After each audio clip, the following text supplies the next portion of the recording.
Hello નમસ્કાર વિદ્યાર્થી મિત્રો, આપણે અહીંયા ફરીથી જોડાઈ ગયા છે ધોરણ 11 સાયન્સ કેમિસ્ટ્રીની અંદર ચેપ્ટર નંબર 6 નો અભ્યાસ કરી રહ્યા હતા. તો ચાલો ઝડપથી દરેક વિદ્યાર્થી મિત્રો જોડાઈ જશો, કોઈ પણ પ્રકારનો સમય બગાડ્યા વગર.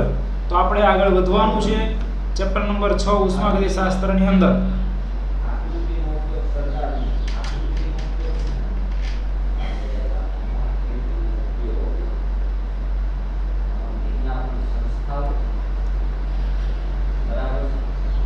ઓકે, તો ઉષ્માગતિશાસ્ત્રની અંદર આપણે આગળ વાત કરી ગયા હતા, કેટલા બધા સવાલ જોયા હતા આપણે, ઘણા બધા સવાલની વાત પણ આપણે કરી હતી અને ઘણા બધા સવાલ આપણે જોવાના પણ છે.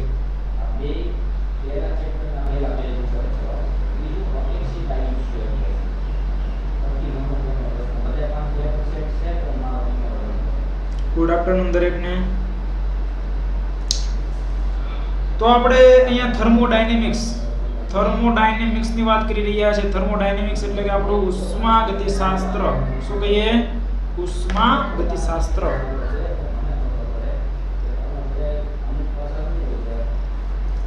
ઉષ્માગતિશાસ્ત્રની અંદર આપણે કેટલાક ટોપિક એવા ઘણા જોઈ ગયા હતા અને ઘણા બધા ટોપિક વિશે આપણે જોવાનું છે. તો જે જોઈ ગયા હતા એ ટોપિકની અંદર વાત કરીએ. આ દરેકને હાય, હેલો, ગુડ આફ્ટરનૂન. ઘણા બધા ન્યૂ સ્ટુડન્ટ છે. ઓકે, કઈ વાંધો નહીં, જોડાતા રહેશો અને તમારા અભ્યાસને બહુ સારો બનાવો એવી તમારી આશા છે, ઈચ્છા પણ છે. यहाँ पे चिंगारी जल रही है. क्या जल रहा है? चिंगारी जल रही है. तो इसको हम बढ़ाते हैं आगे. क्या करते हैं? बढ़ाते हैं आगे. तो चलिए सर, ધોરણ 10 ને કેમ ભૂલી ગયા? ધોરણ 10 ને થોડા ભૂલી જવાય મિત્રો. ધોરણ 10 તમારું આવવાનું છે. લેક્ચર અત્યારે લાઈવ છે, જોઈ લો. અત્યારે ધોરણ 10 નો મેન્ડિક ક્વિઝ નો લેક્ચર લાઈવ છે, જો. ચાલો, આપણે પ્રણાલીના પ્રકાર વિશે વાત કરી હતી મિત્રો. પ્રણાલીના પ્રકાર જો આપણે પ્રણાલીના પ્રકાર જોયા હતા. પ્રણાલી કેવી છે? ખુલ્લી, બંધ, નિરાલી, બરાબર ને? ઉષ્માગતિશાસ્ત્રના પર્યાયો જોયા હતા, કેટલા બધા. અવસ્થા વિધેય, પથ વિધેય. હવે આપણે પ્રક્રમ વિશે જોવાનું છે. પ્રક્રમ કેવા પ્રકારના હોઈ શકે, એટલે પ્રક્રિયાઓ કેવા પ્રકારની હોઈ શકે એના વિશે આપણે વાત કરવાનું છે. શું વાત કરવાની છે? પ્રક્રમ એટલે પ્રક્રિયાઓ આપણી કેવા પ્રકારની હોઈ શકે તેના વિશે વાત કરવાની છે. તો પ્રણાલીનું એક અવસ્થામાંથી બીજી અવસ્થામાં થતું પરિવર્તન. પ્રણાલી કોઈ એક અવસ્થામાં હોય એમાંથી ક્યાં બીજી અવસ્થામાં જાય છે તો આપણે એને શું કહીએ છીએ? પ્રક્રમ એટલે કે પ્રક્રિયા કહીએ છીએ. શું કહીએ છીએ?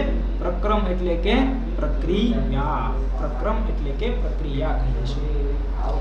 એ પ્રક્રમ સમતાપી હોય. મુખ્યત્વે એના 3 પ્રકાર છે મિત્રો. OBS સ્ટુડિયોમાં ભણાવો છો? હા, OBS સ્ટુડિયોમાં છે મિત્રો. આ પ્રક્રમના પ્રકાર કેટલા છે? 3 પ્રકાર છે. આ પ્રક્રમના 3 પ્રકાર છે કે જેમાં ખાસ કરીને સમતાપી, સમદાબી, સમોષ્મી. સમતાપી, સમદાબી, સમોષ્મી પ્રક્રિયા એમ કહી શકીએ. કે સમતાપી પ્રક્રિયા છે ને, સમતાપી પ્રક્રિયા, એને આઇસોથર્મલ કહી શકો. શું કહી શકો? Isothermal process. સમદાબી તો શું કહેવાય? આઇસોબા. સમોષ્મી તો એડિયાબેટિક પ્રોસેસ. સમોષ્મી યાદ રાખજો, એડિયાબેટિક પ્રોસેસ કહેવાય. એડિયાબેટિક પ્રોસેસ, બરાબર. I am studying in standard 10th. I am studying with the UV team. Okay, youth Vidyakul team. એટલે આઇસોથર્મિક પ્રોસેસ, આઇસોબારિક પ્રોસેસ અને એડિયાબેટિક પ્રોસેસ એવું આપણે કહી શકીએ, બરાબર. Adiabatic process. તો અહીંયા સમતાપી, સમદાબી અને સમોષ્મી પ્રક્રિયા આવા પ્રક્રિયાઓના પ્રકાર છે. તો સમતાપી પ્રક્રિયા કોને કહેવાય?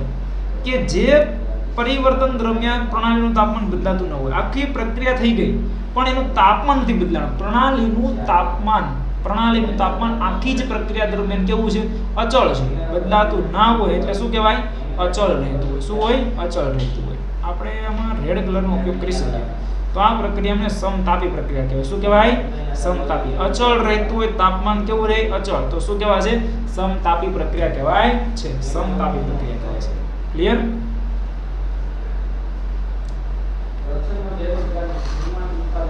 ત્યારબાદ છે કે પ્રણાલી જ્યારે આ પ્રકારનો ફેરફાર અનુભવે ત્યારે તાપમાન અચળ રાખવા માટે કાં તો પ્રણાલી પર્યાવરણમાંથી ઉર્જા મેળવે છે કાં તો પર્યાવરણને ઉર્જા આપે છે. ઉર્જા મેળવે અથવા ઉર્જા આપે. પ્રણાલી પર્યાવરણમાંથી ઉર્જા મેળવે અથવા પર્યાવરણને ઉર્જા આપે. સમતાપી બરાબર અચળ રાખવા માટે આ પ્રયત્ન કરતા હોય છે. હા, જય શ્રી રામ, જય શ્રી રામ. સમદાબી પ્રક્રમ કે જો પ્રણાલી વાયુરૂપ દ્રવ્ય ધરાવતી, તો સમદાબી ત્યારે જ હોય જ્યારે વાયુરૂપ દ્રવ્ય ધરાવતી હોય ત્યારે, અને પ્રણાલીમાં થતા જે ફેરફાર દરમિયાન પ્રણાલીનું દબાણ અચળ રહેતું હોય. પ્રણાલીના દબાણમાં કોઈ પ્રકારનો ફેરફાર નથી. પ્રણાલીનું દબાણ કેવું રહે છે મિત્રો? અચળ રહેતું હોય ત્યારે આને કહેવાય છે સમદાબી, એટલે આઇસોબારિક પ્રોસેસ. બરાબર, આઇસોબારિક પ્રોસેસ કહીએ છીએ. પછી કહીએ સમમોસમી. સમમોસમી એટલે કે જો પ્રણાલીમાં થતા ફેરફાર દરમિયાન પ્રણાલીની ઉષ્મા ગુમાવે પણ નહીં અને ઉષ્મા મેળવે પણ નહીં. ઉષ્મા ગુમાવવાની પણ જરૂર નથી પ્રક્રિયાને, ઉષ્મા મેળવવાની પણ જરૂર નથી તાપમાનને અચળ રાખવા માટે. તો આવી પ્રક્રિયાને આપણે કહીએ છીએ એડિયાબેટિક પ્રોસેસ. એડિયાબેટિક પ્રોસેસ એટલે શું કહીએ છીએ? સમમોસમી પ્રક્રિયા. શું કહેવાય? સમમોસમી પ્રક્રિયા કહીએ છીએ. શું કહીશું? સમમોસમી પ્રક્રિયા.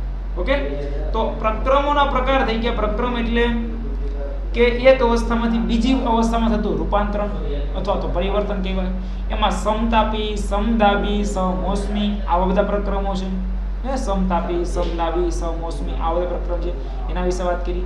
હવે છે આપણી પાસે થર્મોડાયનેમિક્સનો ફર્સ્ટ લો, એટલે કે ઉષ્માગતિશાસ્ત્રનો પ્રથમ નિયમ. ઉષ્માગતિશાસ્ત્રનો પ્રથમ નિયમ આવો.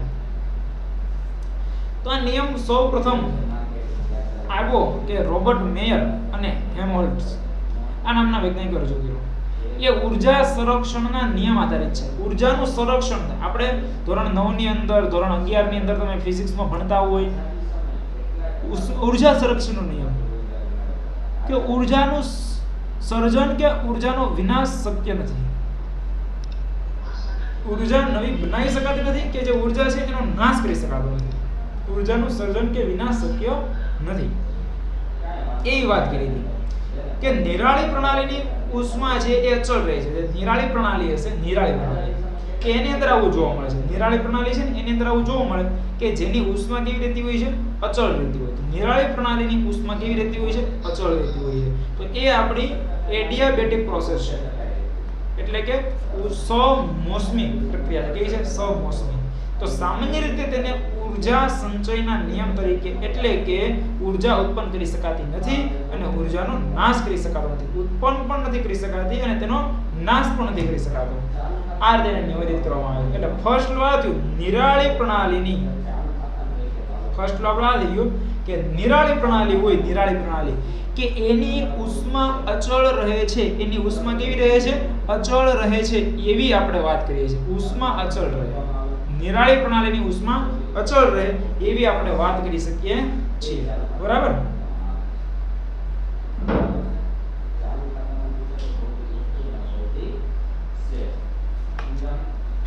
જેમ કે અહીંયા આપણે કીધું છે કે આંતરિક ઉર્જામાં થતો ફેરફાર ઉષ્મા અને કાર્યના આધારે સમજાય છે. ઇન્ટરનલ એનર્જી છે. ઉષ્માગતિશાસ્ત્રનો પ્રથમ નિયમનું જે ગાણિતિક સ્વરૂપ લખીએ તો એમાં તમારે ઉષ્મા અને કાર્ય વડે દર્શાવવાનું. કે ઉષ્મા એટલે કે Q વડે દર્શાવીએ અને કાર્ય એટલે કે W વડે દર્શાવીએ. બેનો સરવાળો કરીએ તો આંતરિક ઉર્જાનો ફેરફાર ડેલ્ટા U કહીએ. તો delta U = Q + W. Delta U = Q + W વડે આપણે એને દર્શાવીએ છીએ. તો આપેલ અવસ્થામાં ફેરફાર માટે અવસ્થાના ફેરફાર માટે Q અને W બંને ફેરફાર કેવી રીતે કરવામાં આવે તેના પર આધાર રાખે. કે અવસ્થામાં ફેરફાર કરવો છે તો તમારે કાં તો Q માં ફેરફાર કરવો પડશે કાં તો W માં ફેરફાર કરવો પડશે. Q એટલે એની ઉષ્મા બદલો કે પછી તેના કાર્યમાં કઈ ફેરફાર કરો ત્યારે તમારી આંતરિક ઉર્જા બદલાશે. એટલે કે Q + W = ડેલ્ટા U માત્ર પ્રારંભિક અને અંતિમ અવસ્થાઓ પર આધાર રાખે છે. એટલે કે એ કયા વિધેય છે? આપણા પાથ ફંક્શન, એટલે કે પાથ વિધેયો છે. કયા વિધેય છે? પથ વિધેય છે. પાથ ફંક્શન છે આપણા તે. જો ઉર્જાનો ફેરફાર ઉષ્મા દ્વારા અથવા તો કાર્ય વડે કરવામાં ન આવ્યો હોય, એટલે કે Q પણ 0 થાય અને W પણ 0 થાય, તો ડેલ્ટા U પણ આપણું 0 થશે, ડેલ્ટા યુ પણ આપણો 0 થશે, delta you is equal to 0. ક્યારે? જ્યારે ક્યુ પણ શૂન્ય હોય અને જ્યારે ડબલ્યુ પણ શૂન્ય હોય ત્યારે આપણો ડેલ્ટા યુ કેવો થશે? શૂન્ય થાય છે. ક્લિયર થયું? આપણો યુ કેવો થાય છે? શૂન્ય થાય છે.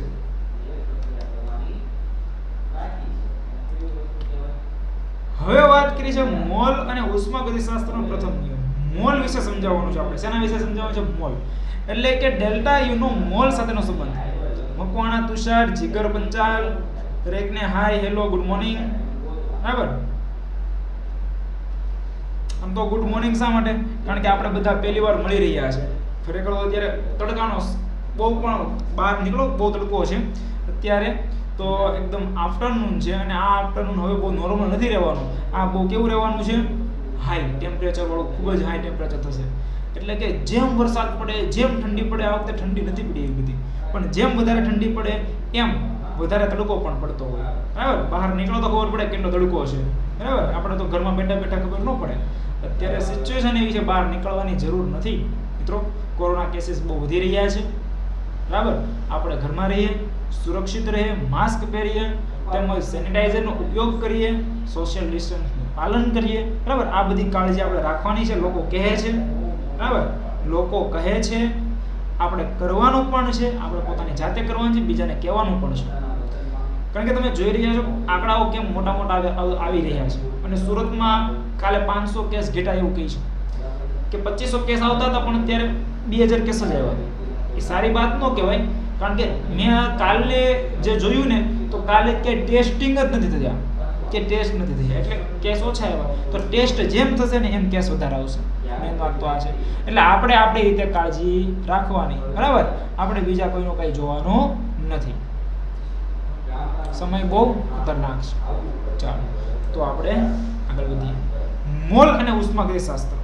તો ઘન અથવા પ્રવાહી પ્રણાલી હોય તેના માટે ડેલ્ટા એચ અને ડેલ્ટા યુ વચ્ચે તફાવત સાર્થક હોતો નથી. કારણ કે ઘન અને પ્રવાહી પદાર્થોને ગરમ કરતા કદમાં સાર્થક ફેરફારો થતા નથી. આથી એક વાયુરૂપ પ્રણાલીને ધ્યાનમાં લઈએ તો એના વોલ્યુમની વાત કરવામાં આવે.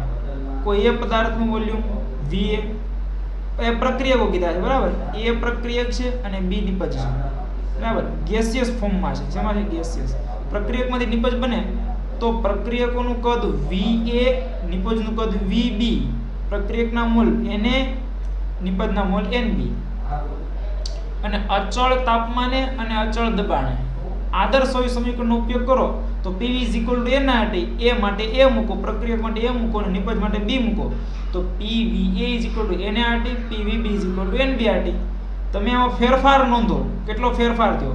PVB PVA NBRT NART. આ શું કર્યું છે? ફેરફાર નોંધવામાં આવ્યો. ફેરફાર નોંધીએ તો P ને કોમન લઈએ તો VB VA થાય, ને અહીંયા RT નો કોમન લાવીએ તો NB NA થાય. તો ડેલ્ટા NG કહી શકીએ અને અહીંયા ડેલ્ટા PV કહી શકીએ. તો P delta V delta NG RT. આવું આપણે સમીકરણ લાવી શકીએ છીએ. અને એમાં ડેલ્ટા NG તો ખબર છે કે નિપજના કુલ મોલમાંથી પ્રક્રિયકના કુલ મોલ બાદ કરવાના. વાયુરૂપ નિપજના મોલમાંથી વાયુરૂપ પ્રક્રિયકના મોલ બાદ કરવાના થશે. બરાબર? તો delta H delta U plus P delta V સમીકરણમાં મૂકો. એટલે કે આપણી પાસે સમીકરણ P ડેલ્ટા V વાળું છે. કયું સમીકરણ છે? P delta V. Delta H delta U plus P delta V. આ ઉષ્માગતિશાસ્ત્રના પ્રથમ નિયમ ઉપરથી આવે છે. ઉષ્માગતિશાસ્ત્રના પ્રથમ નિયમ ઉપરથી આવે છે. તો P ડેલ્ટા V ની કિંમત મૂકો તો P ડેલ્ટા V આપણે શું લેવા આગળ જો P delta V delta NGRT. તો ડેલ્ટા NGRT ત્યાં મૂકી દો. તો અહીંયા શું મૂકવાનું છે? Delta NGRT. હવે બહુ મહત્વની વાત કે ડેલ્ટા N 0 હોય, ડેલ્ટા N કેવો હોય? 0 હોય. ડેલ્ટા N ની વેલ્યુ 0 હોય તો ડેલ્ટા H ને ડેલ્ટા U કેવા થશે? બંને સમાન. આંતરિક ઊર્જા એ એન્થાલ્પી બરાબર થશે. આંતરિક ઊર્જા ફેરફાર કેવો થશે? એન્થાલ્પી ફેરફાર બરાબર થાય છે. જો ડેલ્ટા N ની વેલ્યુ વધારે હોય, ડેલ્ટા N ની વેલ્યુ ઓછી કીધી. બરાબર? ડેલ્ટા N ની વેલ્યુ ઓછી હોય અને ડેલ્ટા U સાથેનો સરવાળો કરો છો તો ડેલ્ટા U ની વેલ્યુ કેવી હશે? વધારે થશે. ડેલ્ટા U વધશે. અને ડેલ્ટા n ની વેલ્યુ મોટી હોય, ડેલ્ટા n ની વેલ્યુ મોટી હોય તો આખાનો સરવાળો મોટો થાય, જેને પરિણામે ડેલ્ટા h કેવો હશે? મોટો હશે. બરાબર? એટલે આ રીતે તમારે ત્રણ વસ્તુ નોંધી શકો છો કે તમને અમુક વસ્તુ એ પાછળ આપી છે, મારી પાછળ દેખાતી નહીં હોય. બરાબર? તમે થોડુંક આમ તેમ થાવ છો, જો એ ટ્રાય કરશો, ડેલ્ટા h ની વેલ્યુ અહીંયા મોટી આપી છે, ડેલ્ટા u નાનો આપ્યો છે. ના આછો આછો દેખાતો છે, મારામાંથી આર પાર દેખાય જો.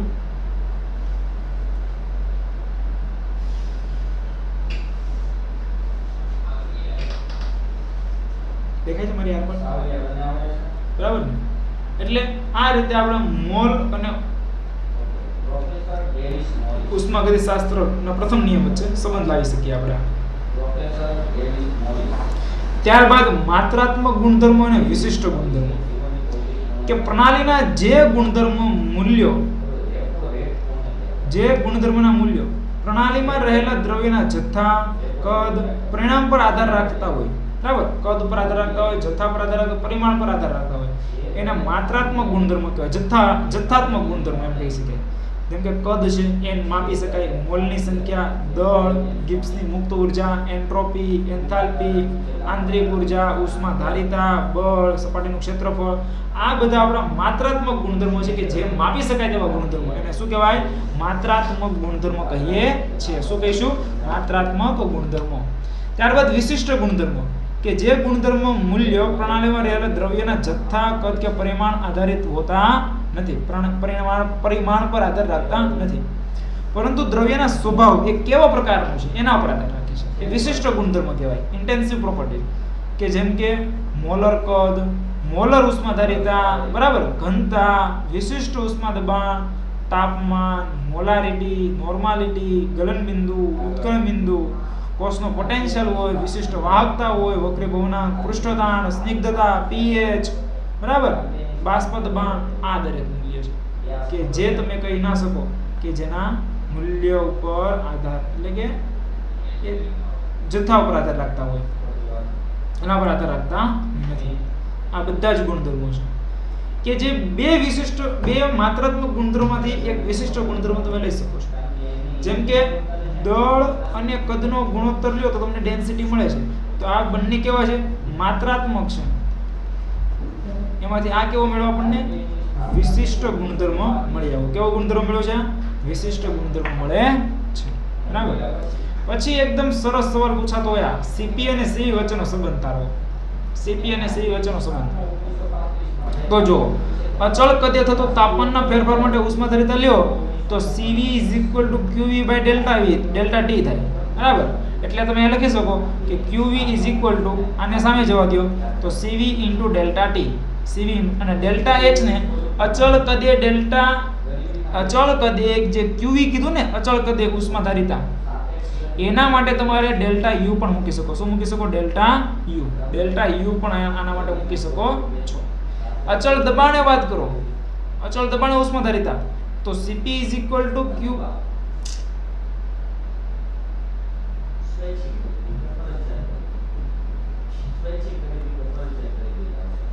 QP / ડેલ્ટા T લઈ શકો, અને ડેલ્ટા T સામે જાય તો QP = CP × ડેલ્ટા T. અને આ QP ને અચળ દબાણે ઉષ્માધારિતા હોય તો અને ડેલ્ટા H પણ તમે લઈ શકો છો. ઉષ્માગતિશાસ્ત્રનો પ્રથમ નિયમ જો, ડેલ્ટા H =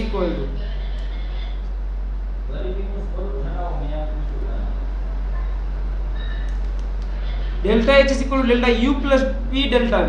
બરાબર? એના માટે લીધું તો PV = એના T ખબર છે, n = 1 મોલ લઈ લો તો PV = શું થઈ જાય? RT થઈ જાય. તો અહીંયા PV ને GS શું મૂકી દેશો? RT, કારણ કે PV = શું થઈ ગયું? RT. તો આના ઉપરથી કિંમત લેશો, PV = RT. તો અહીંયા R કોન્સ્ટન્ટ છે તો ખાલી તાપમાનનો ફેરફાર થાય. ખાલી શેમાં ફેરફાર થશે? તાપમાનમાં. ડેલ્ટા H માટે શું મૂકો? CP delta T. Delta U માટે શું મૂકો? CV delta T. આપણે સમીકરણ મેળવી ગયા ડેલ્ટા H માટેનું. અચળ દબાણે, અચળ કદે હોય તો આપણે શું કહેતા? ડેલ્ટા U કહેવાય. બેની કિંમત મૂકી અહીંયા, CP delta T, CV delta T, અને અહીંયા શું હતું? R delta T. Delta T cancel થઈ જાય બે બાજુ. ડેલ્ટા T કેન્સલ થઈ ગયા નહીં? બરાબર? તો અહીંયા ડેલ્ટા T કેન્સલ, તો શું વધે? CP = CV + R. CP = CV + R, એટલે CP - CV = R વધે છે. અને અહીંયા CP / CV ની વેલ્યુ એક ગેમા તરીકે ઓળખાય છે, તો ઘણા આર પણ કહે છે, પણ એની વેલ્યુ 1.4, પણ આ છે આદર્શ વાયુ માટે. શેના માટે કીધું? આદર્શ વાયુ માટે. તો એવું એક પરમાણ્વીય હોય, દ્વિપરમાણ્વીય હોય, બહુપરમાણ્વીય હોય, તો દરેક માટે આ વેલ્યુ કેવી મળી આવશે આપણને? જુદી જુદી વેલ્યુ મળી આવતી હોય છે. આની વેલ્યુ બધાની ફિક્સ એક સરખી નહીં હોય, બધાની વેલ્યુ કેવી હોય છે? જુદી જુદી હશે. બરાબર? દરેકની અલગ અલગ વેલ્યુ મળી આવશે. ચલો, ત્યારબાદ અલગ અલગ પ્રકારની એન્થાલ્પી છે. એમાં છે દહનની પ્રમાણિત એન્થાલ્પી. શેની? દહનની પ્રમાણિત એન્થાલ્પી. જ્યારે કોઈ પદાર્થનું દહન કરવામાં આવે ત્યારે, તો દહન પ્રક્રિયાઓ સ્વભાવે ઉષ્માક્ષેપક. જ્યારે દહન કરો ઉષ્મા ઉત્પન્ન થાય, ઉષ્માક્ષેપક છે. ઉદ્યોગોમાં, રોકેટ કાર્યોમાં અને અગત્યના જીવનના તબક્કામાં તે ઉપયોગી છે. જ્યારે બધા જ પ્રક્રિયકો અને નિપજો નિર્દિષ્ટ તાપમાને, કોઈ ચોક્કસ તાપમાન હોય, ત્યારે 1 મોલ પદાર્થ દહન પામે ત્યારે એન્થાલ્પીના ફેરફારને દહન એન્થાલ્પી કહેવાય.